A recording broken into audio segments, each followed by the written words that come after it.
What is the greatest football game of all time? It's subjective, but the answer you'll often hear is ESPN NFL 2K5. Released over a decade ago, NFL 2K5 is one of the most beloved sports games of all time, and still seems to be the standard by which every other football game is compared to. But why? What exactly makes NFL 2K5 stand above the rest? Why are people so attached to it? To figure that out, we need to start at the beginning.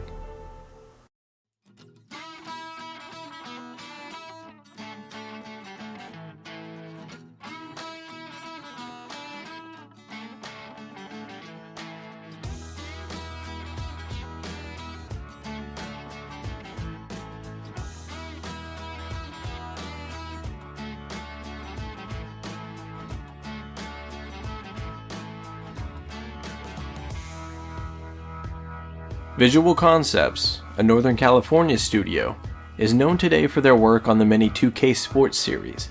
However, Visual Concepts started out developing games for the Apple II and DOS platforms, before making their way to Sega and Nintendo consoles. VC developed notable games like Clay Fighter, Tasmania, and Lester the Unlikely.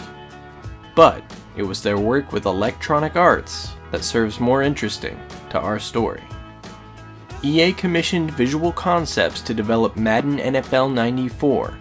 Soon after that, more work was thrown VC's way, and they were responsible for Bill Walsh College Football, NHL 95, MLBPA Baseball, Madden NFL 95, and the game that kickstarted Visual Concepts' move to the NFL 2K series, Madden NFL 96. Visual Concepts was assigned the task of developing the first Madden game for the recently released PlayStation console, while Tiburon would work on the Super Nintendo and Genesis versions. While the SNES and Genesis versions of Madden 96 would release on November 30th, 1995, and were both well received, the PlayStation version hit many roadblocks, and EA was not pleased with the quality of game Visual Concepts had produced. The PlayStation version was cancelled, and EA and Visual Concepts would part ways, making Tiburon the new main developer for the Madden franchise. Visual Concepts would move on to the NBA next, developing what was essentially the same game for two different publishers, NBA Fast Break 98 on PlayStation for Midway, and NBA Action 98 on Sega Saturn for Sega under their Sega Sports label. Neither game was spoken extremely well of, but that would not be a sign of things to come from Visual Concepts. After the poor start of the Sega Saturn, Sega quickly started work on developing their next console, the Dreamcast. The Dreamcast would focus on innovation. Sega wanted to break online gaming into the mainstream and get people connected through their consoles. To do that, they would need the support of highly successful competition-based games like Madden NFL. However, due to the failure of the Sega Saturn, Electronic Arts refused to develop games for the Dreamcast. Feeling they needed an NFL game for the North American market, Sega would turn to Visual Concepts to start their own franchise.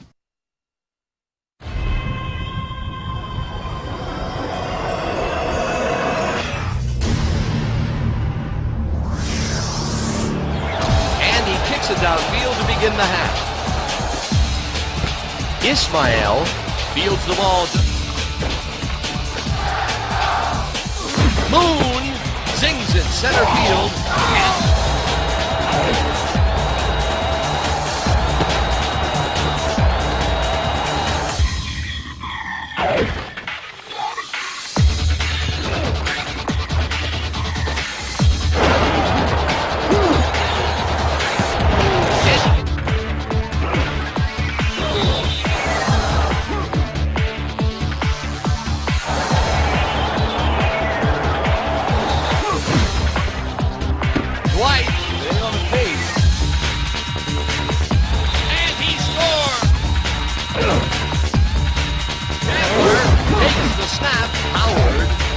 It deep in his own territory. It's in there for the score.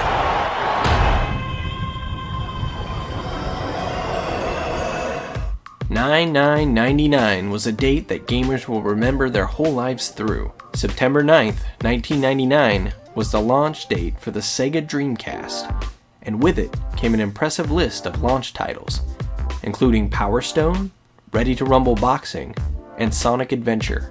But there was one game that spawned a successful franchise for Sega for the next 5 years: NFL 2K. The first thing NFL 2K did to make an impact was to sign the hottest young wide receiver in the NFL to be their cover athlete. Randy Moss had just come off one of the most amazing rookie seasons in NFL history, and now the receiver popular among kids and adults alike was on the cover of one of Sega's launch titles. The marketing continued to roll in the right direction, with memorable commercials consisting of characters from different Dreamcast games interacting in genuinely funny TV spots.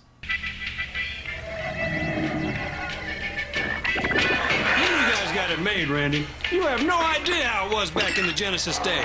We couldn't think, couldn't adjust. Look what you got. My receivers couldn't do that, and our defense sucked. You'll never get beat by the same whack play over and over. You better appreciate what you got, Junior. Hey, let me go. I think old Jimbo got hold of a bad taco. Hey, I'm a legend. NFL 2K on Sega Dreamcast. It's thinking. More good news hit when the reviews began rolling in. IGN gave NFL 2K a near-perfect score, only knocking points off for the game's lack of a franchise mode, and other gaming sites followed suit. NFL 2K was a critical success. Visually, there was nothing else like it on the market. From a gameplay standpoint, it offered a fun, realistic football experience, while Madden 2000 was clunky and looked poor still using the PlayStation and Nintendo 64 hardware. Visual Concepts made the follow-up game even better. Yeah. Here's how the mighty Packer Pack takes care of Randy Moss and the sorry Vikings. The Vikings remind me of Barney, purple and soft. Yeah, we trust those purple pansies. Yeah, Moss is soft. I can't stand listening to him anymore. Please get NFL 2K1, go online through Dreamcast and put the bratwurst-loving, cheesehead-smelling Packer Pack in their place. You'll find them at Sega.net. Do the right thing, y'all. Sega! NFL 2K1 added in a franchise mode and pushed online games with rival fans across the nation. However, NFL 2K1 suffered from something out of Visual Concepts' control. On October 26, 2000, Sony released the PlayStation 2, just under 2 months after NFL 2K1's release. Even before the PS2 launched, EA released Madden 2001 for the new console, and it was apparent that the Dreamcast, after only a year in the market, was technically obsolete. Though Madden 2001's gameplay was stiff and slow, it looked a lot better than NFL 2K1's jagged polygons and frame rate stutters. Add to that the fact that the PS2 could play DVDs at a time where DVD players were expensive, and the Dreamcast, or any of its exclusive games, didn't stand a chance. Sega soon got out of the hardware business and switched their focus to software. Luckily for football gamers, that meant keeping the NFL 2K franchise going. While still attempting to support the Dreamcast, Sega released NFL 2K2 on the PlayStation 2, Xbox, and the Dreamcast consoles. While the Dreamcast version's score continued to lower because of the technical limitations of the Dreamcast hardware, the PS2 and Xbox versions of the game were even more scrutinized for lacking much style and having a counterintuitive menu system. The graphics were good, however, and the gameplay remained the best in the market, although a little more stiff than the Dreamcast versions. In 2002, Sega would partner up with ESPN, and NFL 2K3 would implement ESPN-style presentation to their menus, overlays, and audio commentary. The game featured a weekly wrap-up show, keeping you filled in with the rest of the league in franchise mode. Visual Concepts also spiced up the menu system a bit. The reviews applauded the effort put in from one year to the next, and the NFL 2K series was back on track to being competitive with Madden, and this time on the same playing field. But Madden still reigned in both reviews and sales. For the 2003 season, Visual Concepts would create a feature for their newly titled ESPN NFL Football, aka NFL 2K4, that would be a big gamble. First-person football would put you inside the helmet of your favorite NFL star. The sights and sounds of the field on an NFL game day would be represented, and players would have to use only the peripheral vision of their players to play the game. At first, first-person football was a hit with critics for its groundbreaking vision, but over time, the flaws were apparent. It was incredibly difficult for the average consumer to play through a whole game with the discombobulating view, and most never touched the feature after the initial experience. Still, Visual Concepts continued to work on presentation and menus, while also improving the running game. The game reviewed well, but Madden always seemed to be one step ahead. Madden 2004 introduced one of the most popular features in its franchise's history, Owner Mode. Now, on top of doing everything you'd normally do in Madden's highly touted franchise mode, you'd also be able to control the financials of your team. Madden 2004 allowed you to set prices for tickets, food, and merchandise, relocate your team, build a new stadium, and acquire sponsorships. Owner Mode gave you control like no other game before it. On top of that, Madden 2004 continued to loosen up the stiff gameplay and introduced playmaker controls, allowing you to tell your CPU blockers where to block next if you are on the run, or to tell your wide receivers to get open if they are stuck in coverage. Madden 2004 was deemed the funnest game in the series to date, but Tiburon wasn't done there. Going into 2004, Madden NFL 2005 and NFL 2K5 were set for their biggest bout, but little did we know it would be their last under their current identities. Let's get off the field right now! Yeah! Sooner or later you're gonna have to play football, big boy. Just snap the ball. Is this what you want?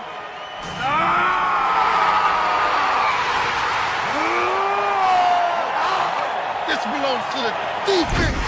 Let's do it! 10 yards has never seemed so far. Now you will fear the deep.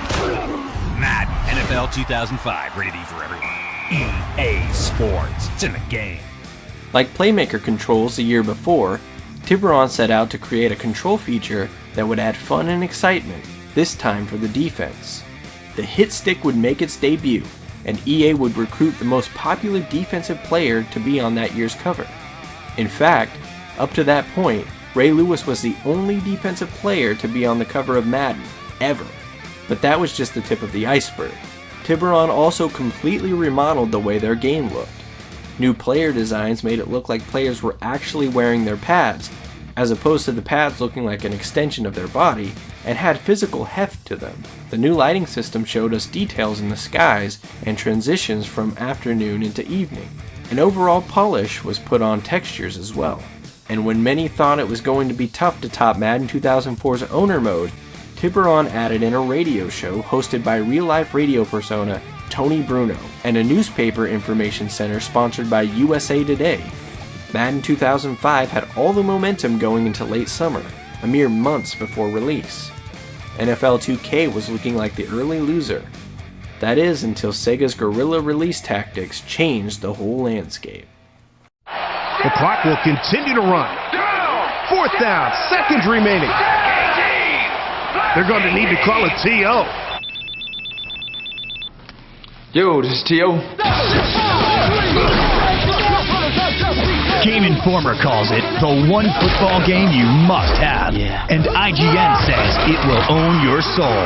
Get ESPN NFL 2K5 from ESPN Video Games. Hey, how'd you get this number? Rated E for everyone. On July 20th, 2004, Sega released ESPN NFL 2K5, 3 weeks earlier than Madden NFL 2005. Not only did 2K get a solid jump on the release, Sega did something that was unthinkable at the time. NFL 2K5 was sold at a bargain bin price of $19.99, $30 less than its normal retail price. The response from gamers was overwhelmingly positive. Not only was Sega able to get their game in the hands of more gamers, but they also won a lot of respect from them as well. It was a smart move by Sega. NFL 2K5 sold well out the gates, but even with the release jump and the price point, Madden still made more money. Even still, EA saw two interesting things happen. One, even though Madden 2005 made more money, the units sold were about even when adjusting for the price difference. And two, 2K5 had found a home with Xbox gamers, something that the Madden franchise struggled to do, mainly due to EA and Microsoft's differences of opinion with online gaming. EA had invested substantial funds into their own online service before Xbox Live had hit the market. and didn't want to surrender their online control to Microsoft, who hosted servers for all their online games from different publishers. EA and Microsoft would come to an agreement to get Madden 2005 on Xbox Live, but it may have been a bit too late for most online gamers. With NFL 2K5 now in the hands of more consumers, players started to see the substantial difference in graphics and presentation from Madden 2005. The differences were off the charts. The heat coming from Sega's new price point, and with the impending holiday season right around the corner, EA decided to drop Madden NFL 2005's price point to $29.99 to compete with 2K5. Sega had EA sweating for the first time since EA's battle with Sony's Game Day 98, but it would be EA who would get the last laugh, and they wouldn't have to wait long. On December 13th, 2004, the NFL announced they had signed an exclusive licensing agreement with Electronic Arts. For the next 5 years, EA would pay the NFL for video game rights to the NFL's teams, stadiums, and players, and would encompass action, simulation, arcade-style, and management games made for PCs, consoles, and handhelds. This was the fatal blow to NFL 2K as we knew it. Soon after, EA announced it had signed a 15-year contract with ESPN to feature their brand of presentation in all EA Sports titles. Madden saw very little ESPN implementation, but games like NCAA football and NCAA basketball had their fair share. In January 2005, a deal was struck between Sega and Take-Two Interactive. For $24 million cash, Take-Two bought Visual Concepts and Cush Games from Sega.